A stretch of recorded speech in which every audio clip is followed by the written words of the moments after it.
என் உயிரை காப்பாத்துறதுக்காக உன் வாழ்க்கைய பணைய வச்சது எந்த வகையிலும் நியாயம் இல்ல. என்னை காப்பாத்திக்க முடியாத அளவுக்கு நான் கோழையோ கையால் ஆகாதவனும் இல்ல. கண்ணெதிரில் ஒரு ஆபத்துல இருந்து யாராலையும் காப்பாத்திக்க முடியும். ஆனா இது தந்திரமா முதுகுக்கு பின்னாடி வச்ச குறி. அதை தடுக்க எனக்கு வேற வழியே தெரியல. அப்ப உன் கழுத்துல உள்ள தாலி என் உயிருக்கா போடப்பட்ட வேலி, அப்படித்தானே? அடிப்படை அதுவாவே இருக்கலாம். ஆனா நீங்க இந்த மாங்கல்யத்தை என் கழுத்துல கட்டின உடனே உங்களை என் மனசார என் புருஷனா ஏத்துக்கிட்டேன். ஆமா, தண்ணியில விழுந்தவனை காப்பாத்த நீச்சல் தெரியாதவன் கூச்ச கதை இது. ஒரு பணக்காரியை கடத்திட்டு வந்து தந்திரமா தாலி கட்டின கெட்ட பேரு எனக்கு, முட்டாள்தனமா ஒரு ஏழைக்கு வாழ்க்கப்பட்ட கேவலம் உனக்கு. இதனால நம்ம ரெண்டு பேருக்குமே நிம்மதி ஏற்படும் எனக்கு தோணல. தயவு செஞ்சு அப்படியெல்லாம் நினைக்காதீங்க. பணம் நமக்குள்ள இடைவெளியை ஏற்படுத்தி இருக்கலாம். ஆனா பக்தி அதை இணைக்கிற ஒரு பாலமா இருக்கும். செவ்வாடு அணியறதுனால நாம ரெண்டு பேருமே சமந்தான். ஏற்றத்தாழ்வில்லாத சமுதாயம் உருவாகணுங்கிறதுதான் அந்த மேல்மருவத்தூர் தாயோட எண்ணம். அந்த ஆன்மீக புரட்சிக்கு நாம ஒரு எடுத்துக்காட்டா வாழணும். நம்மளை பார்த்தாவது இந்த ஊர்ல அந்தஸ்து பேத ஒழியணும். அப்படின்னா இந்த ஏழைய புருஷனா ஏத்துக்கிட்ட நீ என்னோட ஏழ்மை மனசார ஏதும் எக்காரணத்தை கொண்டும் பணம் பகட்டுங்கிறவனுடைய பழைய பாதைக்கு நீ திரும்ப கூடாது. ஒரு பணக்கார அயோக்கியனுக்கு தங்கச்சியா இருக்கிறத விட ஒரு ஏழை பக்தனுக்கு மனைவியா இருக்கிறத நான் பெருமையா நினைக்கிறேன். வறுமைக்கு பயந்து அந்த பெருமையை ஒரு காலம் நான் உதறிட்டு போக மாட்டேன். இது சத்தியம்.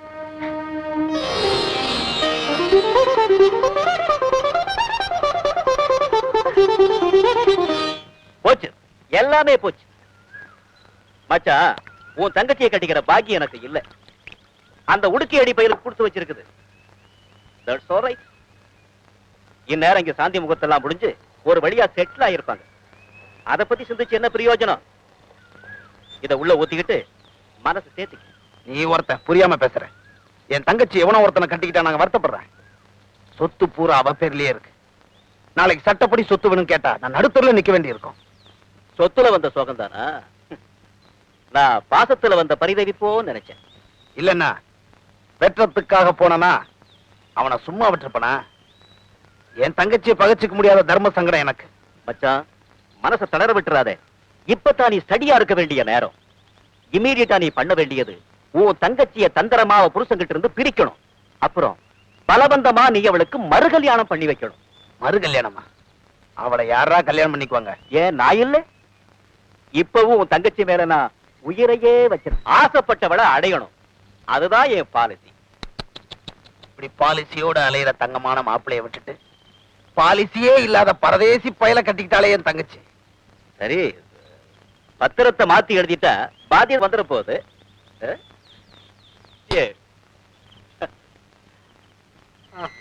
ஐயோ வலிக்குதே, தாங்கலையே. ஐயோ வலி தாங்கலையே. ஐயோ பெரியசாமி என்ன? பெரியசாமி என்ன? என்னாச்சு உங்களுக்கு? நெஞ்சு வலிக்குதே, நெஞ்சு வலிக்குதே. என் வீட்டுல யாரும் இல்லையா? ஊருக்கு போயிருக்காங்க. நெஞ்சு வலின்னு சொல்லிட்டு நீங்க பாட்டு இங்க படுத்திருந்தா வாங்க ஆஸ்பத்திரிக்கு போலாம். பரவாயில்ல பரவாயில்ல, வாங்க, நான் ஆஸ்பத்திரிக்கு அழைச்சிட்டு போறேன். வாங்க.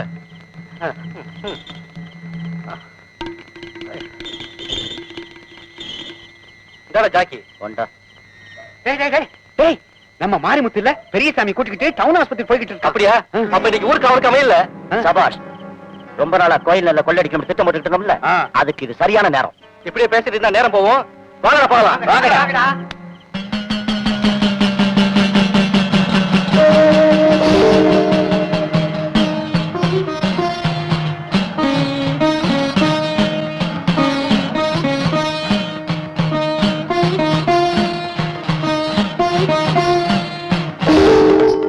அடே, நம்ம மாரிமுத்து காவலுக்கு போறா.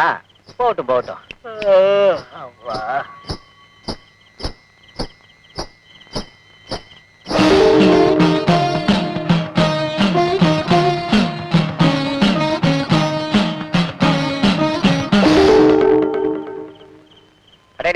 மாரிமுத்துனா மாரிமுத்து தாப்பா.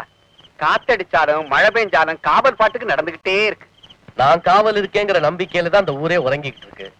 அந்த நம்பிக்கையை காப்பாற்ற வேண்டியது என் கடமை இல்லையா? உண்மைதான். இந்த ஊரை பொறுத்த வரைக்கும் நீ ஒரு காவல் தெய்வம்.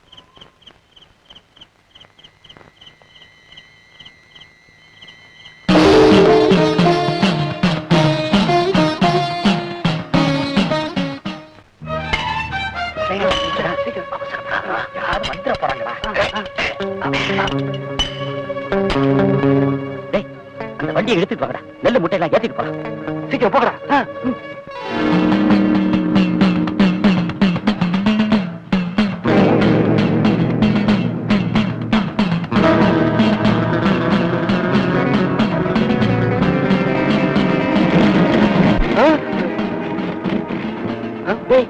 என்னடா வண்டி தானா வருது? ஆமா.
நான் காவலுக்கு இருக்கிற வரைக்கும் ஒரு துரும்ப கூட திருட முடியாது.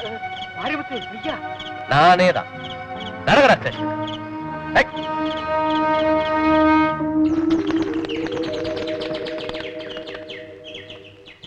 ஐயா, மாரிமுத்து வந்துட்டாருங்க. அப்படியா? அடா மொல்ட்ட. மாரிமுத்து! மாரிமுத்து! மாரிமுத்து! மாரிமுத்து! மாரிமுத்து!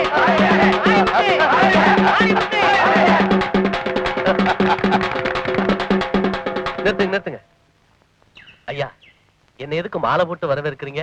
அப்படி என்ன நான் பெரிய காரியத்தை செஞ்சுட்டேன்? பாத்தீங்களா ஐயா, தன்னடக்கத்தை பாத்தீங்களா? அவன் புகழ தேடி கடையில தொங்குற மாலையிலெல்லாம் கழுத்த விடுறான். சொந்த செலவுல சோடா வாங்கி கொடுத்து மேடை போட்டு பேசுறான். ஆனா இவ்வளவு பெரிய காரியத்தை செஞ்சுட்டு இந்த புள்ள எவ்வளவு அடக்கமா இருக்குது பாத்தியா? இந்த புள்ள இந்த கிராமத்துல இருக்கிறதுனாலதான் எங்க திரும்பினாலும் பச்சை பசேல்னு இருக்குது. காலம் தவறாம மழை பெய்யுது இல்ல, எல்லாம் அவசக்திப்பா. எப்பா மாரிமுத்து, நேத்து ராத்திரி நீ ஒத்த ஆளு 4 திருடன்களோட சண்டை போட்டு அவங்கள போலீஸ்ல ஒப்படைச்சியாமே, ஒரு சின்ன குரல் கொடுத்திருந்தா நாங்களும் உதவிக்கு வந்திருக்க மாட்டோமா? ஐயா, என்ன சொல்றீங்க? நான் திருடனை பிடிச்சனா? நீங்க சொல்றது எனக்கு ஒண்ணுமே புரியல. நேத்து ராத்திரி பெரிய சாமியனுக்கு திடீர்னு உடம்பு சரியில்லாம போச்சு. அவரை கூட்டிட்டு போய் டவுன் ஆஸ்பத்திரியில சேர்த்துட்டு இப்பதான் வர்றேன். மாரிமுத்து, நீ என்ன சொல்ற? உங்களுக்கு என் மேல நம்பிக்கை இல்லைன்னா நேரா டவுனுக்கு போய் பெரிய சாமியனை கேளுங்க. மாரிமுத்து, நேத்து நீ ஊர்காவல் பண்ணதுக்கும் 4 பேரை போலீஸ் ஸ்டேஷன்ல ஒப்படைச்சதுக்கும் கண்கண்ட சாட்சி இருக்கு. நீ ஆஸ்பத்திரிக்கு தான் போனேன்றது உண்மைன்னா அப்போ உன்னுடைய உருவத்துல நேத்து ஊர்காவல் பண்ணது யாரியா?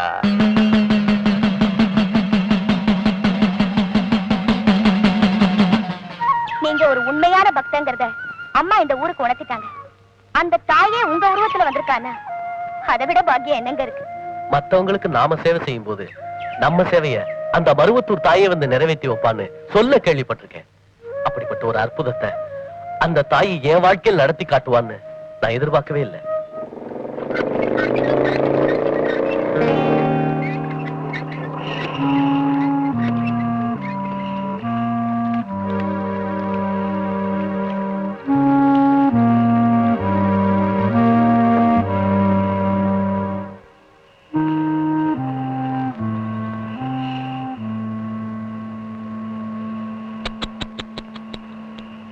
ராயல் ஃபேமிலியில பிறந்துட்டு லம்பாடி கூட்டம் மாதிரி எதையோ தூக்கிட்டு போற.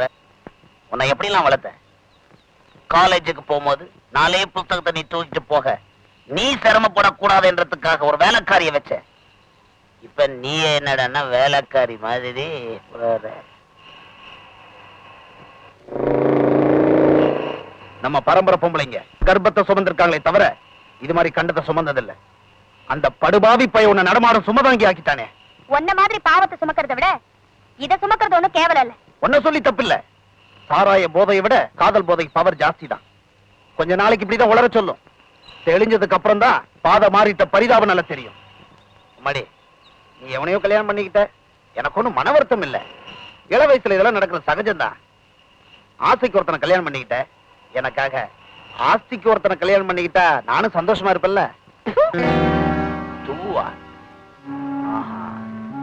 காரி துப்பிட்டு போயிட்டா காரியத்துல கோட்டை விட்டுருவனா? நான் பிறக்கும் போது தொப்புள் கொடி அறுத்தாங்களே, அப்பவே ரோஷத்தை சேர்த்து அறுத்துட்டாங்க. உன்னை எப்படி அந்த மாரிமுத்து பயகிட்ட இருந்து பிரிக்கணும்னு எனக்கு தெரியும்.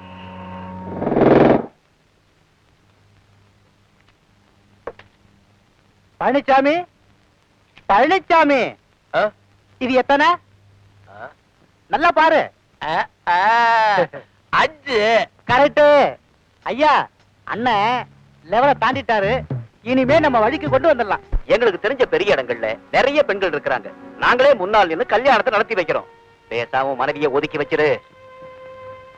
ஒரு காரணம் இல்லாம எப்படி ஒதுக்கி வைக்கிறது? அட, இதுக்கெல்லாம் ஒரு காரணமா வேணும். நேரா வீட்டுக்கு போ. உன் பொண்டாட்டிய 4 சாத்து குய்யோ முறையோன்னு கத்துவா. அக்கம் பக்கம் இருக்கிறவெல்லாம் ஓடி வருவான். கோவத்தை விட்டுடு, கொஞ்சம் மாதிரி நடி.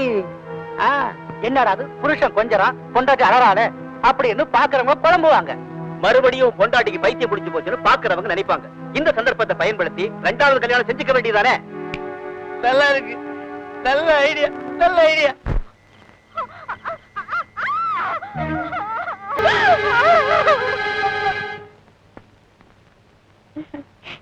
என்னங்க, ராத்திரி பூரா கண்முழிச்சு உடம்பு உஷ்ணம் அதிகமா இருக்கும். வாரம் எண்ணெய் தேய்ச்சி குளிச்சீங்கன்னா எல்லாம் சரியா போயிடும். வாங்க, நானே எண்ணெய் தேய்ச்சி விடுறேன்.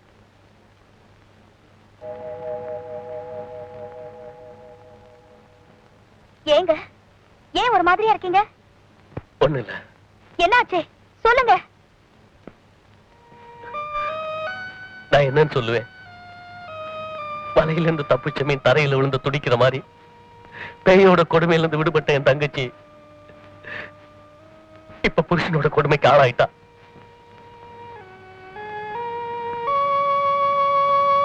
பொண்ணை தெய்வமாக்கி கும்பிடுற இந்த மண்ணுலதான் பொண்ணை மண்ணுக்கு சமமா மதிச்சு கொடுமைப்படுத்துறவங்களும் இருக்காங்க. கால்ல முள்ளு குத்துனாலும் கண்ணீர் விட போறது என்னவோ கண்ணுதானே. அடிபடுறது என் தங்கச்சியா இருந்தாலும் அழுகிறவன் நான் தானே. விவரம் புரிஞ்சுதான் விதி என் தங்கச்சி ரூபத்துல விளையாடுது. என்னதான் புரிஞ்சுட்டு வந்தாலும் மாட்டுக்கு சூடு போடுற மாதிரி இப்படியா உடம்பெல்லாம் ரணமாக்கி வைப்பாரு? ஏன் தான் படிச்ச மனுஷனுக்கு இப்படி எல்லாம் புத்தி போகுதோ?